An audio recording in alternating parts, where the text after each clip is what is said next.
My name is Jasmine, and I am a recovering drug addict.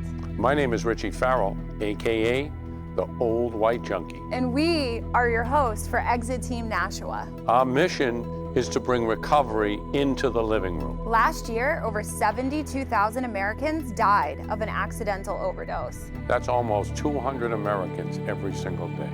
We will bring you guests with real-life experiences with addiction and recovery. Welcome to Exit Team Nashua.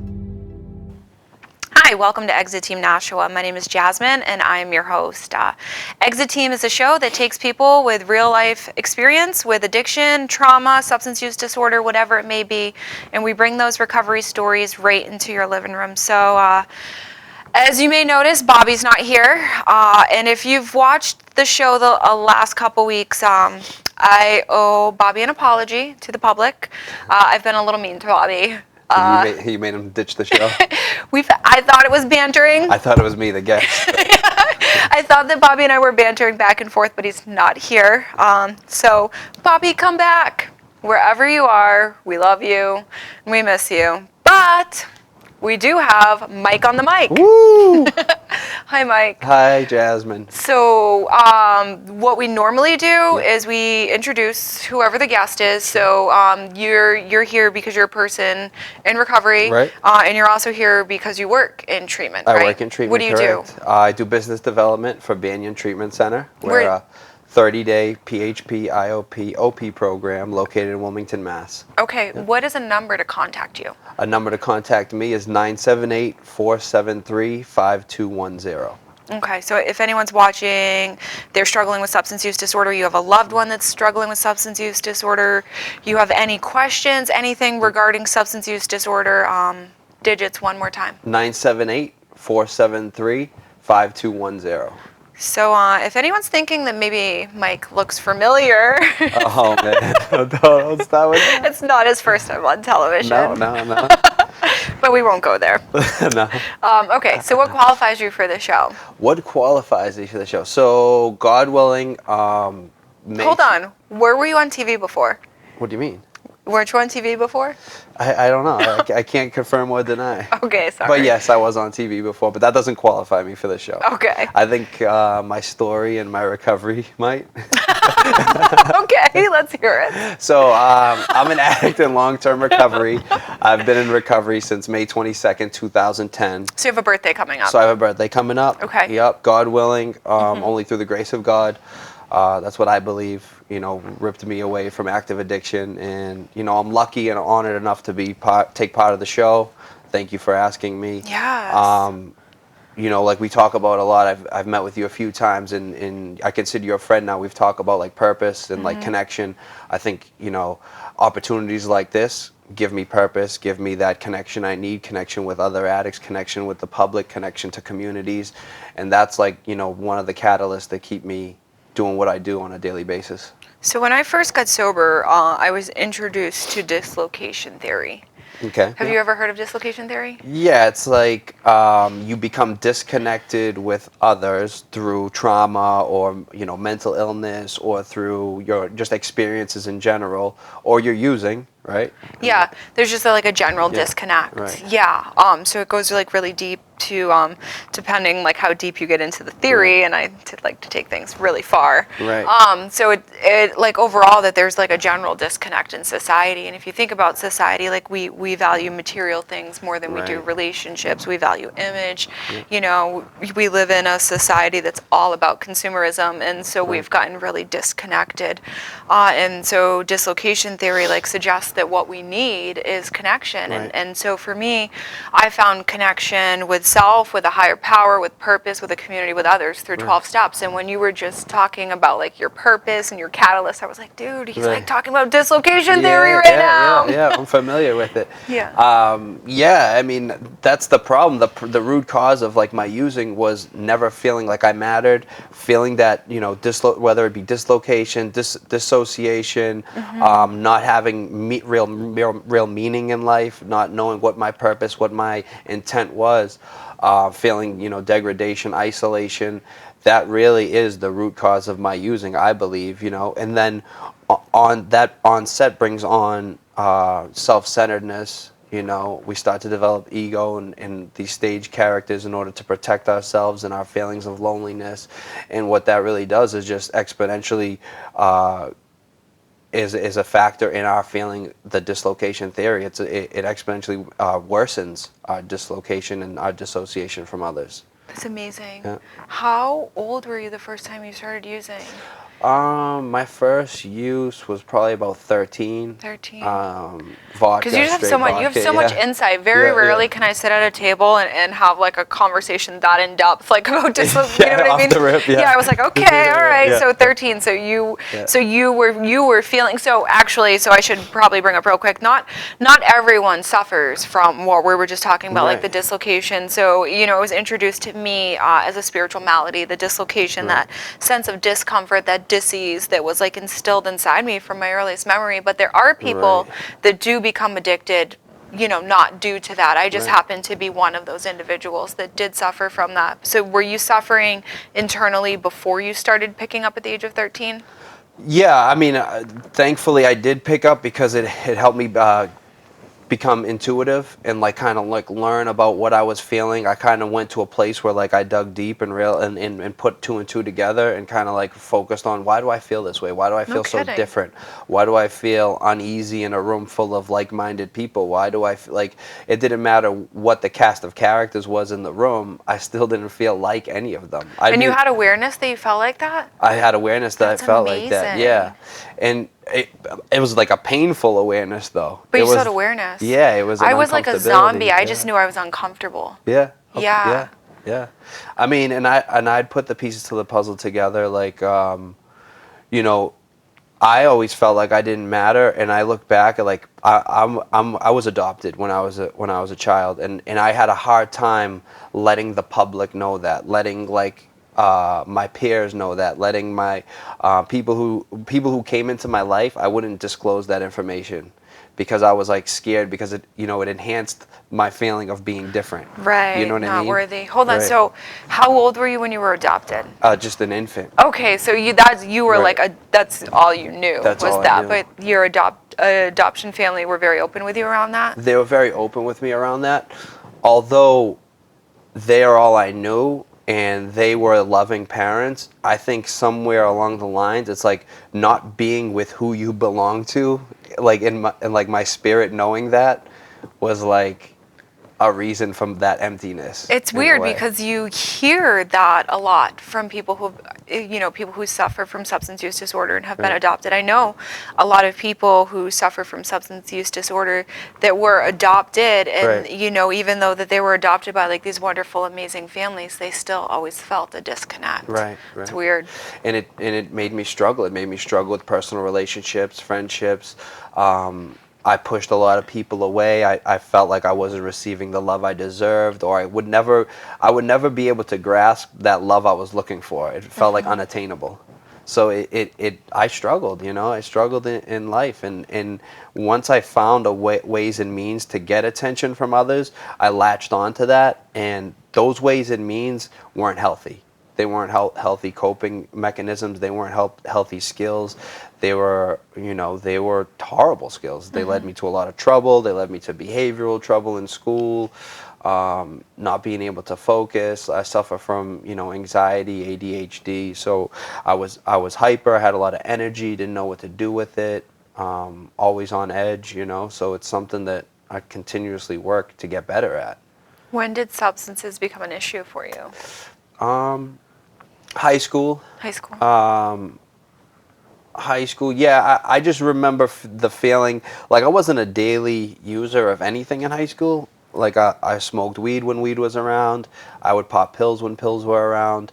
I would drink alcohol on the weekends. But I just remember the feeling of like just the potential of us like getting a buyer to like go into the liquor store. The excitement. The Yes. excitement, like, yeah. Realizing for that night I'm gonna Yep. be okay. Like that void's gonna be filled. I'm gonna be able to laugh. Good, I'm gonna have a yep. good night. The panic was if the prospect of us finding a buyer wasn't going to happen. Like if it was like close to like the liquor store closing and like we were out of options. Now it's like that discomfort, that restlessness, that irritability is set in. So from high school to when did you get sober? I got sober May 22nd, 2010. So What happened in between? in between. So high school, I dropped out senior year. I was staying back anyways. I'm from the Oxy generation. Oh yes, okay. Yeah, I'm a product of like, the recreational OxyContin use, leading me to be an IV heroin addict. And I'm not of the notion, I'm not of the thinking that like Big Pharma is to blame for that either. Yeah. I'm not one of those people. I think That's such a good topic Yeah. because for some people, like perhaps Big Pharma is to blame, and Right. that's like a whole nother show and a whole nother segment that we can do a whole We could show take on. forever on Right, that, yeah. conspiracy theories and like Yeah. everything that they did with that. But I'm from the Oxy era as Yeah, well, yeah. and like I didn't get addicted because of oxys. Right. You know what I mean? Like I got addicted because I chose to keep doing them, and there was something wrong with me inside. And like no doctor like illegally or like Right. misprescribed a script for me. Like Right. I think if oxys were never a thing, I would have just supplemented it with anything else that would allow me to not feel like myself. Right. Yeah. And for me, I did. Right. Yeah. Anything. It didn't matter whether it was crack, cocaine, meth. But once I found like heroin, I was like, okay. Right. This is the guy. Yeah. This this makes it. I wanted to be like, towards the end, I didn't even care about being alive, but like I wanted to be like the lowest level of alive possible without dying for the longest time. Like I didn't want to experience anything. Yeah. Yeah. Just being in oblivion. Yeah. Yeah. Like that. Like that search for euphoria. Doesn't happen. It doesn't happen any longer, and then it's just oblivion. Like you just want to be numb to the world because you cause so much damage and wreckage in your using that it's like euphoria doesn't exist anymore. Euphoria doesn't exist in a mind that doesn't stop anymore. So just shutting it all off is really the goal at the end. And it did that. Yeah, and it does. Yep. Until the pain is so bad that it's not even working anymore. Right. Okay, so how what was your bottom? What did your bottom look like for you? My bottom was homelessness. My bottom was that family that loved me unconditionally, that I didn't see that they loved me unconditionally due to my trauma and my own mind like telling me lies. Belief system, I know. Isn't it crazy and how our we can belief get trapped in systems, it? yeah. And like people like always talk about like belief this and belief that, and I'm like, you like absolutely like we need beliefs to keep going. But don't get trapped in like your rigid belief systems. I had so much pain in early Right. recovery. We were actually talking about this before the show because my belief systems were so small when I first got sober. I didn't realize that like I'm capable of anything. Right. And I didn't realize that like literally the stupid saying like the sky's the limit is the truth. This is the You can truth. do Yeah, you can do anything, anything. anything. Like Yeah, the yeah. only thing stopping you is you. Right. It's what the only thing stopping you for me is like I get trapped into self-loathing. I get trapped into like the mindset of like I don't matter. My past and my experiences tell me that I'm not worthy of this, which isn't true. It's all BS. And Yep. I've been able to overcome that and build a life for myself that's fruitful and abundant. But I still wake up in the morning and my biggest competition is me. You know what I mean? I have to do all this stuff. I have to get up, go to work, be productive in spite of what my brain's telling me. Yep. And it's a constant battle because it's like if you're your own worst nightmare every day and you're your biggest competitor every day and you're your biggest opponent every day, your problems get exponentially worse. Your those hills you have to climb become exponentially higher.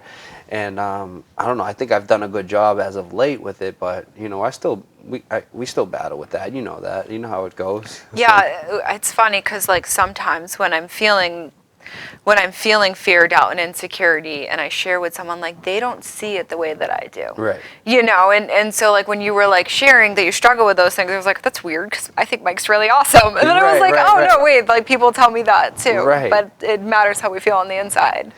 And that's the thing. It's like if I viewed myself the way the world viewed me, I'd be on the mountaintop. I'd be, you know what I mean? I could be anything I want to be. You know how many times we're probably both told, like, you have the potential to do all this, and, like, you're so great. And, like, there's points, comes, a point in time where we do believe that. It's not like we constantly tell ourselves we're not good enough, but if I could do it daily and, like, I could always wake up and just feel good, like, I would definitely choose that. What are some things that you do to help yourself battle with those self-defeating thoughts? Mental health, yeah, and with those thoughts, like my big thing is like service, like, you know, helping others. Helping others is always gonna be the number one antidote for me. Yeah. To get out of my head. The other is like is anything physical and anything that's like competitive based, like whether it's basketball, boxing. There's no better feeling than like the connection that comes between like you and like the person training you in a boxing ring, and like you, like that trainer like That pushing. is so intimidating. Well, that trainer like pushing you to limits that like you don't think are achievable, and then when you get to those limits, like that feeling that comes with that is like immense relief. I guess I get that. I've recently started practicing yoga. Yeah. And so I called my spiritual advisor yesterday and I was like, listen, I know you've been telling me to practice yoga for a year. Yeah. But I want to tell you, you literally feel lighter after. Yeah. And I was like, I'm so sorry that I fought you for this on a year. Yeah. Because I get up really early in the morning and I meditate and then I do my yoga practice. Yeah. And I'm telling you, I also am open to the fact that maybe I'm just a crazy person. Right. But like since I've started doing this, I have such more inner peace. Yeah, I believe it. Yeah. I'm less fazed by outside things going on. Yeah. And it's a really cool experience. I think just in general, like motion and doing anything where at the end goal, the end of your hour or the 45 minutes you did yoga, you've accomplished something, and you've accomplished something that's difficult. Like I wouldn't even try. I've tried doing yoga, but like I have had so many basketball injuries between shoulder, back, ankles that I'm like the least flexible person in the world. Good to know, because we're playing you in a competition next month. So. But I'm highly competitive, so I could be on one leg. I'll be biting people, like doing whatever. We just see you running down the court with your cane. Yeah. We get you a walker. Yeah, I come home. I come home from basketball every day, and my fiance. You play basketball every day? I mean, not every day. Every Sunday. Okay. I said every day. I wish I could. I can't. Every Sunday, my fiance like literally like shakes her head like, "Why do you bother going? You're limping around the house. Like, you know, you're not going to be able to play with your son when you're 38. You know." That's great. But I can't. I like the competitive nature that stuff brings. Is like I love. You know, I love being active. Well, if you think about it, quantum physics, right? Like we are energy, and like emotion is energy and motion, and especially I think that the entire world, most people, I shouldn't say the entire world, but I think a lot of people, you know, we stuff emotion, we stuff energy. So doing things like that, it helps it release. Right. You know? Absolutely. Yeah. And you feel that release, and you feel the release of the endorphins while you're playing. And for me, meditation, like being still, has always been like real difficult. Like, you know, with the hyperactivity and like the anxiety, like being still is like the racing thoughts and stuff like that. It's a chore, and I attempt to meditate in the normal fashion, and I'm not very successful at it, but you know, it's not really. I know it's not something you have to be successful at. It's just about the practice of it. Yeah. But for me, like boxing, being in the boxing ring, well, you're in the is moment. a form of meditation. Yeah, because you're in the moment. You're present. Yeah. Yeah, absolutely. It's very powerful to be present. Yeah, and any workout where it's just like I'm focusing on what's in front of me. I have a goal to accomplish, and my mindset is just accomplish that goal is the ultimate form of. I'm really unhealthy around work. And so like even when I'm working out, like I'll do like the stair stepper so I can send emails while working so out. bad. I'm really unhealthy. I would love to tell you that I'm like working on it, but I'm not. I'm not working on it at all. I've actually found a way to like use my anxiety to benefit me, because it's like, because I have, you know, such bad anxiety, I'm able to be like a really good worker. Yeah. Because I just like take all that anxiety and like I invest it into like work with like A, B, C, D, E, and then I can like get all those things done. And so I'm a very driven and determined individual when it comes to work. Absolutely. You know, but I'm not balanced, so I had pain in other areas of my life. I went out to sushi last night with a friend, and they were like, so like, what are you going to do about that? And I was like, probably hit some pain until I balance it out. Yeah, probably just be in misery. And then in a couple months, like, you know, after it balances out, I'll hit some more pain. And But it's funny how we do that as like, I don't know if it's an addict thing or just a mental health thing, but we'll sit in so much pain because I don't know if the pain's comfortability or at least it's a feeling. Like, you know what I mean? It's like, at least I'm feeling something. Yeah, You know what I that's mean? true. It's And like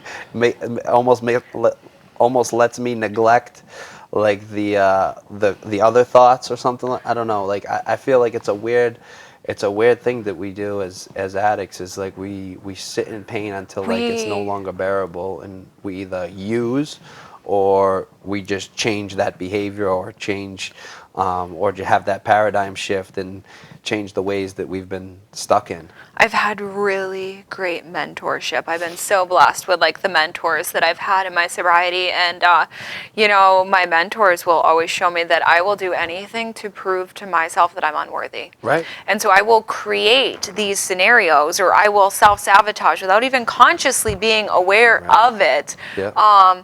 To prove that I'm unworthy, because I have a negative core belief that I'm unworthy. So I will do that. I will like manifest things like all the time in my life, in my relationship with my boyfriend. Like, if like one little thing goes wrong, like in my mind, I will find a way, my selfishness and self-centeredness, right, will find a way to like turn it back to like, well, I'm like, okay, so ready? Here we go. I'm going to get honest here. This is embarrassing. But so I've like asked my boyfriend to like go out with, we've been dating for 2 years now. Yeah. And I've been asking him to go out with sushi with me for 2 years. Yeah. And for 2 years, he's told me no. And then his boss suggests to him yesterday he should try sushi.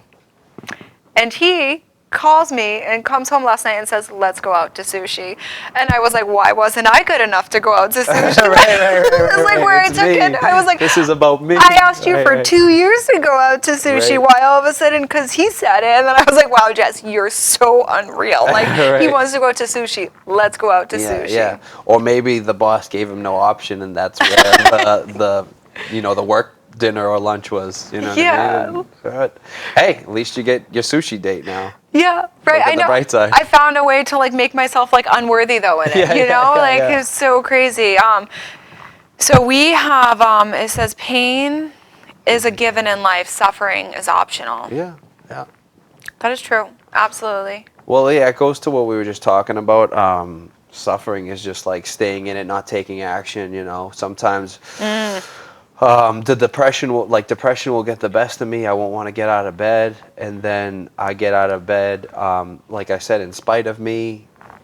Put on my gym shoes or put on my work pants, go to work. And you end up having like probably the best day you've had productivity wise, because you got up and you did something that was unnatural in the moment or felt like it was going to be so difficult at the moment. You didn't allow your thoughts to leave you in that negative mind frame, and you had a good day, and you did it despite of your thinking and despite of your whatever depressing thoughts were going through your mind. So I think pain is inevitable. You're gonna suffer in life. Life's dealt me bad cards. Life's dealt me wonderful cards, but it's about how I survive during the bad times and what my steadfastness is like during the bad times, what my commitment is like during the bad times for me to feel those good times. You just have to keep going. You have to keep going. No matter what, you just have to keep going. Whenever I'm struggling, and I have been struggling a little bit in my personal life recently, and so like I'm just like, all right, God, like I don't know what you're doing, man. I don't know what's happening here, but like I'm literally just gonna show up. Right. I'm just gonna show up today, and I'm just gonna show up, and that's all I've got to do is show up, and like whatever the outcome is gonna be, it's gonna be. Right. And I just need to show up. But also, pain is not necessarily a bad thing. No. What I've noticed for me is pain, and in the moment it's hard for me to realize that, but like looking back, pain has been like a motivator. Like, hey, like there's something going on here, and like you're off the path that you need to be on. Right.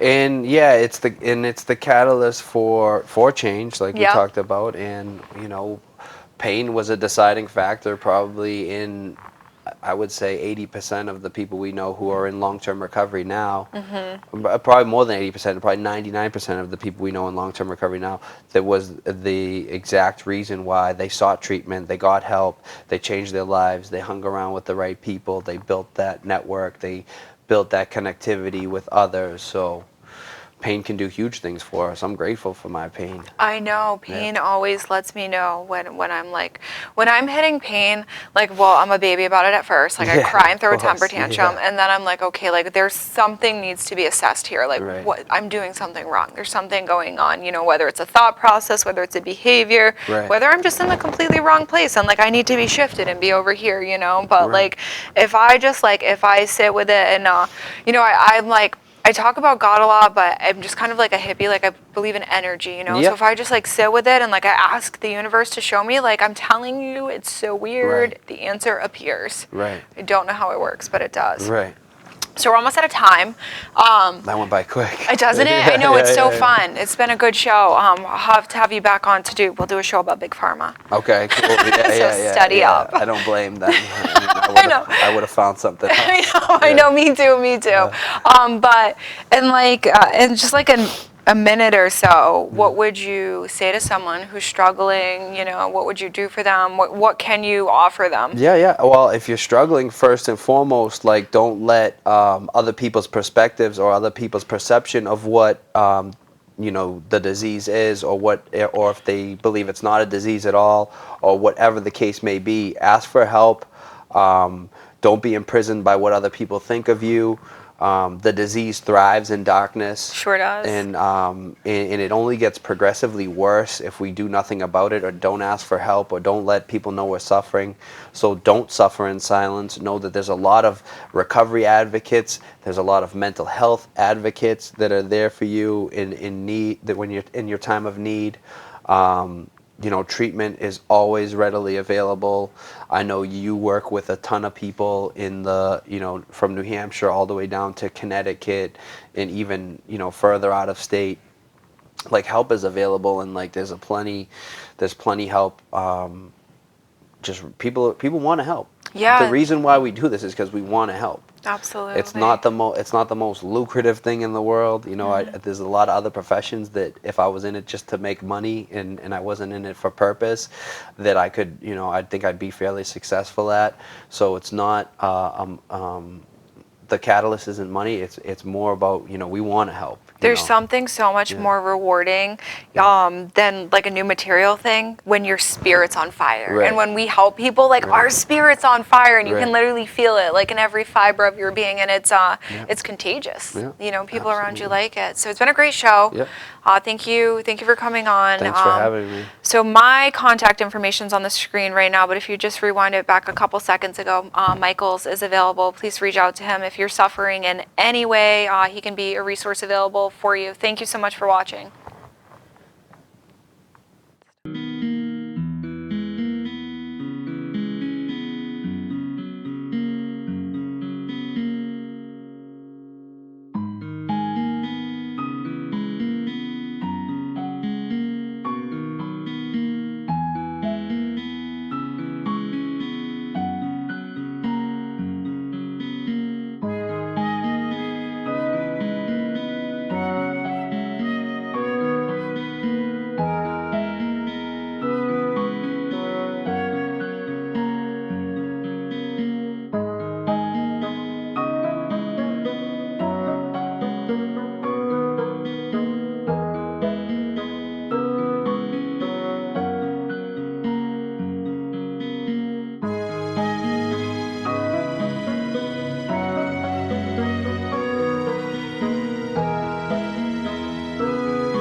My name is Jasmine, and I am a recovering drug addict. My name is Richie Farrell, AKA the Old White Junkie. And we are your hosts for Exit Team Nashua. Our mission is to bring recovery into the living room. Last year, over 72,000 Americans died of an accidental overdose. That's almost 200 Americans every single day. We will bring you guests with real-life experiences with addiction and recovery. Welcome to Exit Team Nashua. Hi, welcome to Exit Team Nashua. My name is Jasmine, and I'm your host. Here on Exit Team, we take people who have real-life experiences with addiction, any type of substance use disorder, trauma, you name it. We bring it right into your living room, and they get to share their experience of how they overcame that. So as you guys notice, Bobby's not here. What'd you do to him? I was trying to find him since I got here. You showed up and he didn't. I know. Also, where have you been? Me? Yeah. I've been all over. So you guys may or may not remember Phil, but Phil's a part of the Exit Team, and he has his own show in Laconia, and it just hasn't been airing for a little while. So you've been missed. Thank you. Happy to have you here tonight, and we have a surprise for the viewers. Yes, I'm excited. Yes, we do. So should we show it to them? I think we should. Are you sure? Yeah. Do they deserve it? I'm pretty sure. Okay, all right. So we have a special video for you guys, and we're going to roll it right now for you. Our youth is going, you should see New Hampshire has a heroin problem. New Hampshire has a heroin problem. Nobody can even understand. Because it's destroying our cities, it's destroying, most importantly, it's destroying our youth, it's destroying our future. And we're going to stop it. We're going to stop it. We're going to stop the heroin problem.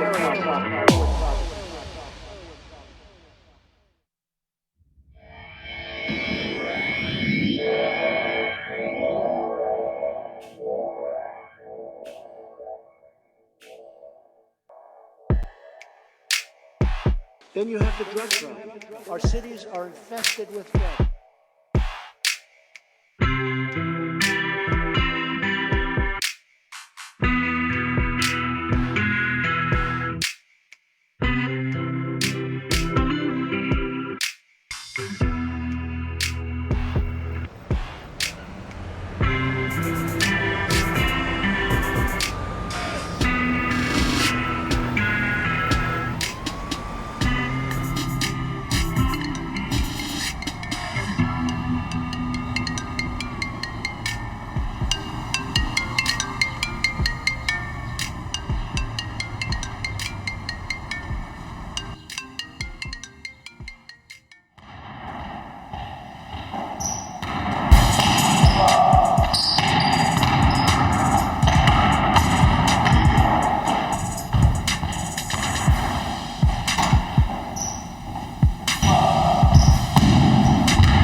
So you decided to come after all? Why'd you want me to come here anyways?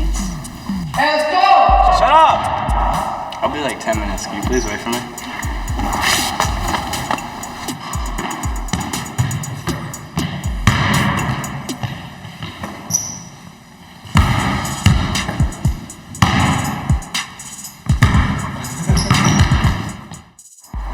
So I asked you to come here because I wanted to tell you something. What, you got into juke?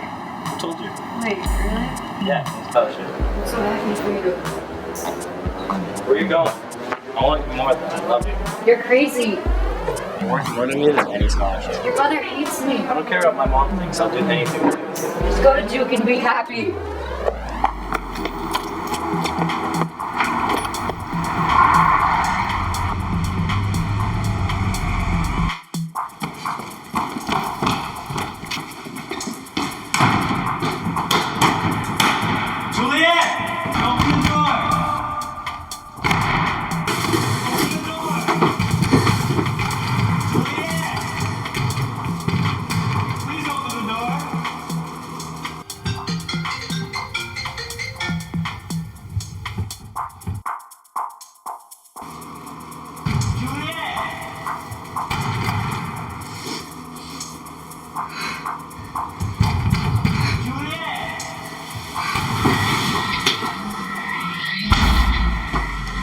Juliet!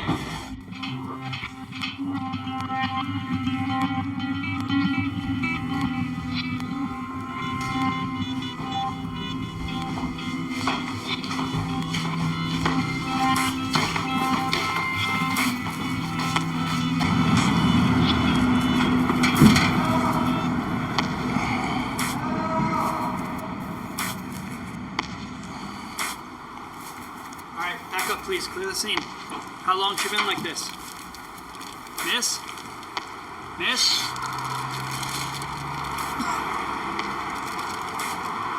Breathe. Nice. What happened to him? Is he okay? Can you help him? Can't, I don't have any left. Romeo! Romeo! Romeo! Romeo!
Wow, what was that?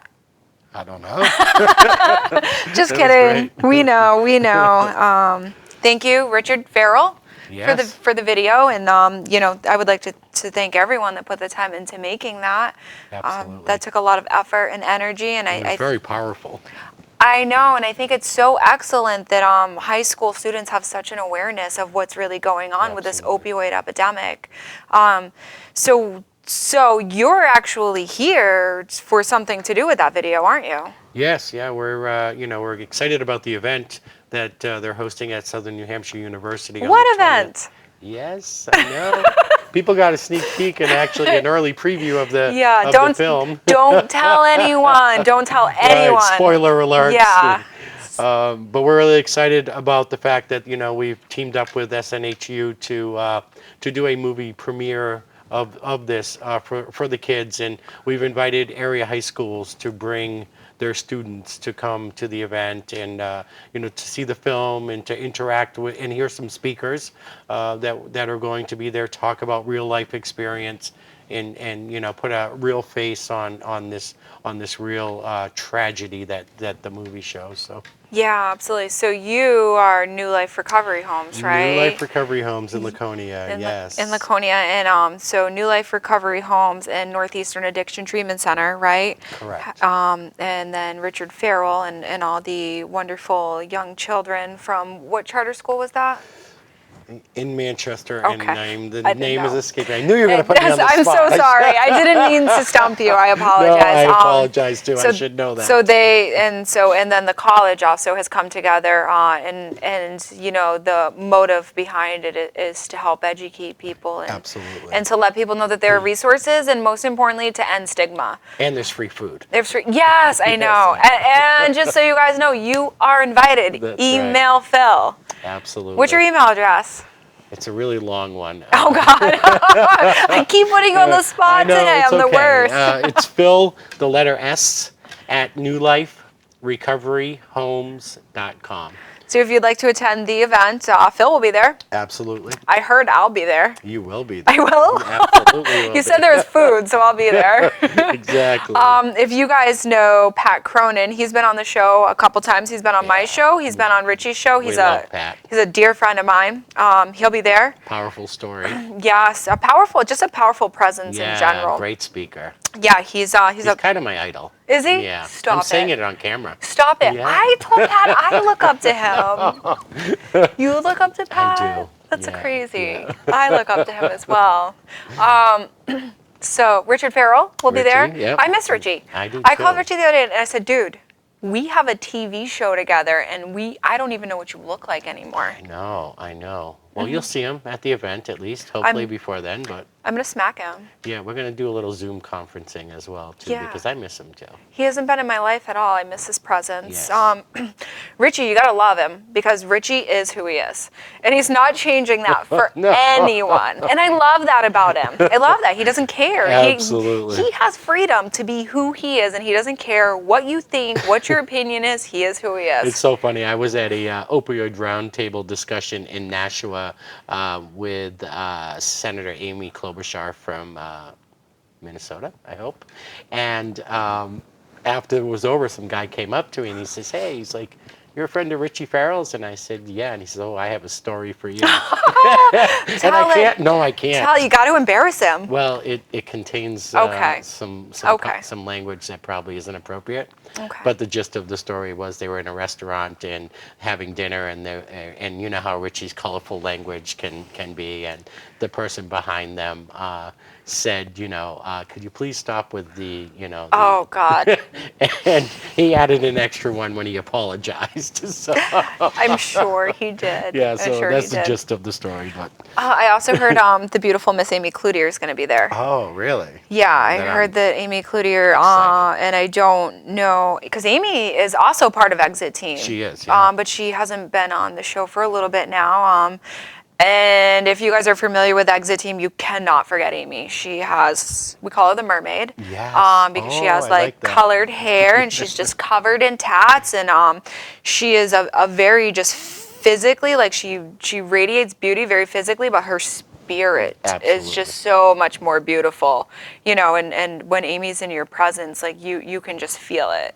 Absolutely. So yeah, I'm excited. We have like a great cast of characters there that are going to be there speaking, and I mean the film itself speaks for itself. It's really powerful. It's well done. I like the twist on the Romeo and Juliet, and tying that all in. Richie's creativity, obviously, and it's those kids did an amazing job. I don't think I could have gotten on camera like that in high school. I just couldn't do that. You know what I the mean? fact that they felt so moved and so called to do something, because when I was talking to you today, because we're doing an event together tomorrow for something unrelated to this event, Right. we were talking about how this is like a national crisis. Absolutely. And, it's like, it is really bad here in New Hampshire. We're number 2 in the entire country for overdose rates. Right. But it's national.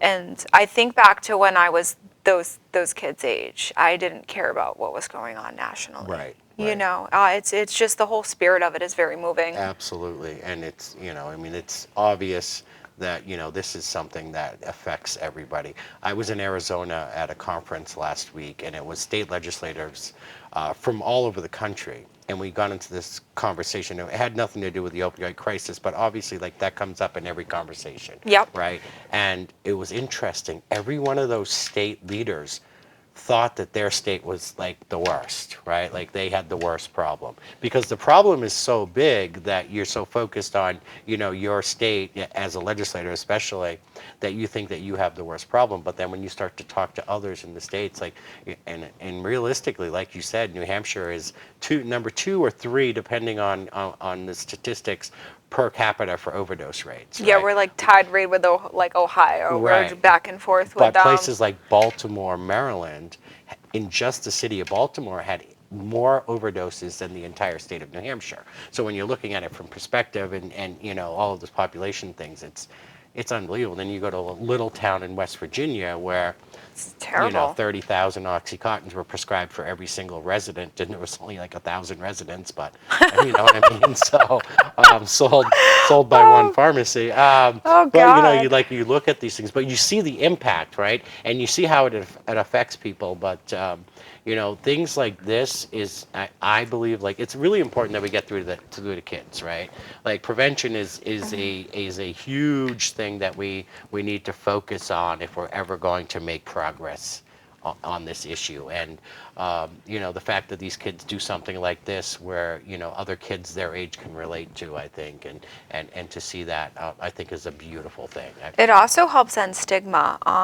Yes. So when I was asked to, cause I was going to attend the event regardless because Richie he is just so proud of the kids and how much work they've put in, and like Richie he's so humble and he wants no credit because really it's all the kids and all that they've done. And so I was going to support Richie and Pat and you because you guys are three powerful men in my life.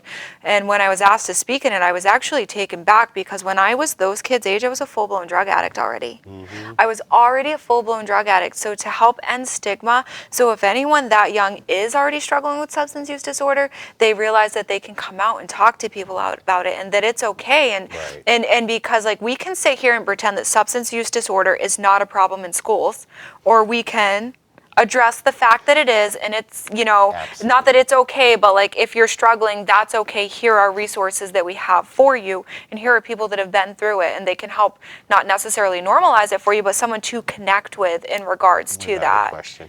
I mean, there's no denying that this is an issue not just in high school, but in middle schools, mm-hmm. and even into elementary schools on some level, right? But if we don't start having these conversations with our kids young, not wait till they're in high school, because sometimes, like you said, it was already too late at that point, mm-hmm. right? You were already a full-blown drug addict in high school. Yep. And this freshman is the thing year.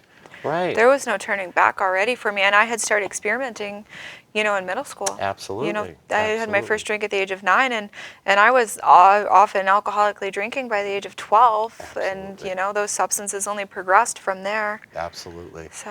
And that's that's why I'm so excited about this event, because I really in the few years that I've been doing this work now, and then also serving in state government, what I've noticed is that we're so focused on just one thing, and that's the opioid crisis, right? Like this is like what everybody talks about. This is what, but nobody talks about alcoholism. Nobody talks about the spike in meth use. Nobody talks about all the other things, and it's like all forgotten, and we're just so focused on this, and then we're not even focused on the fact that if we have generations now of from the OxyContin generation to the heroin generation and everything in between.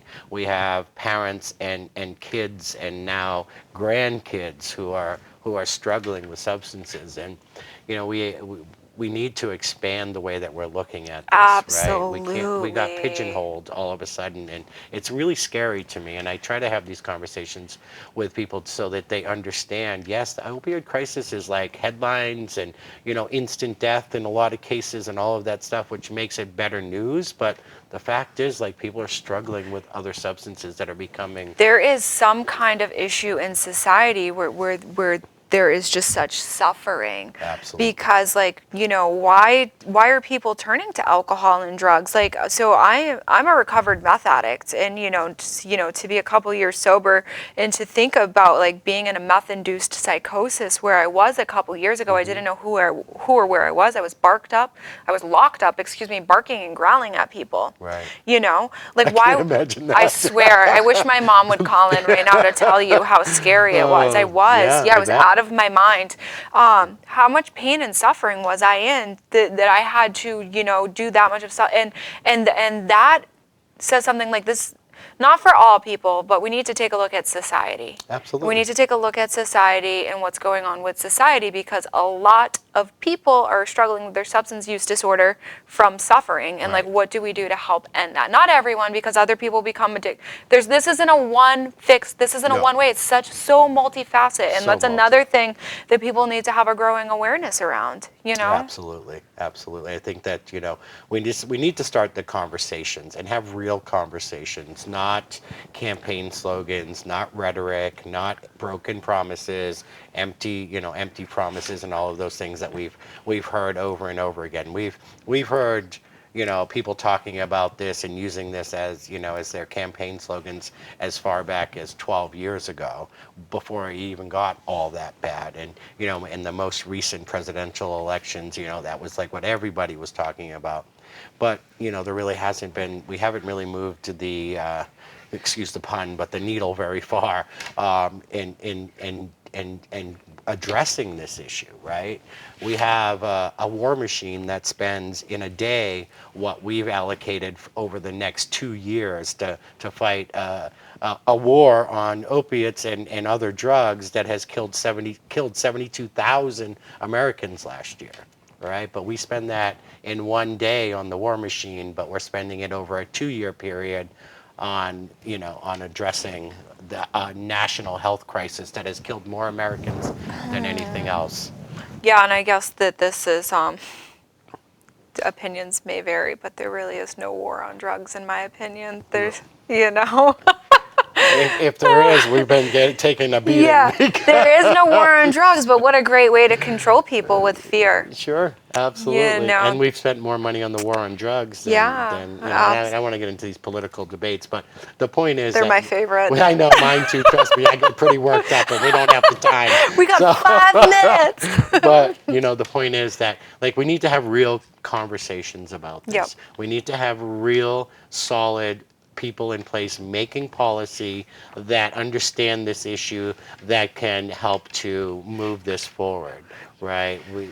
We can throw, and money's not the answer to solve this. Look, it's necessary to do it, but just throwing money at it doesn't make it any better, right? When you have policymakers that don't understand how to use that money and how to best serve the population that needs to be served, then we're wasting our tax dollars. We've also got to understand that there is going to be no instant gratification. No. There's no silver bullet. There is I no don't instant. care how you wrap it or call it. It's going to take a while for Absolutely. society to dig themselves out of this, and God willing, we can. Right. But it hasn't gotten any better. It's actually gotten worse. We've lost more people. We've lost more people every year. I forget what the exact number was, but it was somewhere in the hundreds of thousands of people that have died from this over the last, I think it's the last 25 years. It's hundreds of thousands of people, 72,000 just last year. So imagine, do the math, and it's progressively gotten worse. Yeah, I know overdose rates are up